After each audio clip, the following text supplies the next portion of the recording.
നമ്മളെ ഗോവ വ്ലോഗിന്റെ പാർട്ട് 4 ആണ്. വെട്ടിലുള്ള ഗോവയുണ്ട്, മണലുള്ള ഗോവയിലെത്തി ഞങ്ങൾ അറിഞ്ഞിട്ടുണ്ടാവും. അങ്ങനെ ബാഗാ ബീച്ചിലെത്തിയിട്ട് നമ്മളൊരു കോട്ടന്റെ അടിയിലിരുന്നു. അതാണല്ലോ അതിന്റേതായ ഒരു ഇത്. വെറുതെ ഇരിക്കല്ലേ കരുതിട്ട് ഒരു ഓംലെറ്റ് ഓർഡർ. ഷെബി തന്തക്കാണ് അത് ഫോർക്ക് കൊണ്ട് തന്നെ തിന്നാ. കൈകൊണ്ട് വരകണ മലയാളികൾക്ക് അതിന് കയ്യും തോന്നും. ഞാൻ പിന്നെ കണ്ടറിഞ്ഞിട്ട് ഫോർക്ക് കൊണ്ട് കുത്താനും പിച്ചാനും പോയില്ല. അത് കഴിഞ്ഞിട്ട് ഒരു പാസ്തി ഓർഡർ ആക്കി. വലിയ മെച്ചൊന്നുമില്ല, എന്നാലും തിരക്കേടില്ല. പിന്നെ ഞങ്ങൾ അങ്ങനെ നാട്ടുവിശേഷം പറഞ്ഞിരിക്കുമ്പോഴാണ് ആ ഒരു ട്വിസ്റ്റ് ഞാൻ മനസ്സിലാക്കുന്നത്. ഗോവയിലും പവർ കട്ട് ഉണ്ട്. പവർ കട്ട് ഉള്ളതൊക്കെ പക്ഷെ കറണ്ട് പോകുമ്പോൾ അപ്പുറത്തെ കൊടയുന്ന അപശബ്ദങ്ങളൊക്കെ വരുന്നത് എന്താണെന്ന്. പിന്നെ നമ്മൾ അവിടെ നിന്ന് പോകുന്നത് നമ്മളെ സഞ്ചി പെട്ടിയൊക്കെ എടുത്തു. പുറത്തിറങ്ങിയപ്പോൾ ഒരു നാടനായി ഗോവനായനോട് എന്തൊക്കെയാ പറയുന്നു.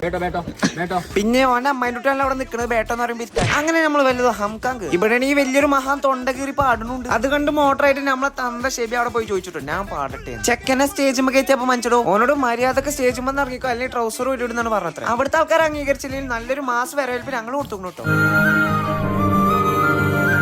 ഓൻ പാടിയിട്ട് എയർലൈൻ എന്നെ കണ്ണീര് കൊടുക്കാനാണ്. സെലിബ്രിറ്റീസ് ഒക്കെ അങ്ങനെയാണല്ലോ. അങ്ങനൊക്കെ കഴിച്ച് കഴിഞ്ഞിട്ട് നാട്ടിൽ തിരിക്കാൻ വേണ്ടി സ്റ്റേഷനിൽ എത്തിയപ്പോഴാണ് അടുത്ത ട്വിസ്റ്റ്.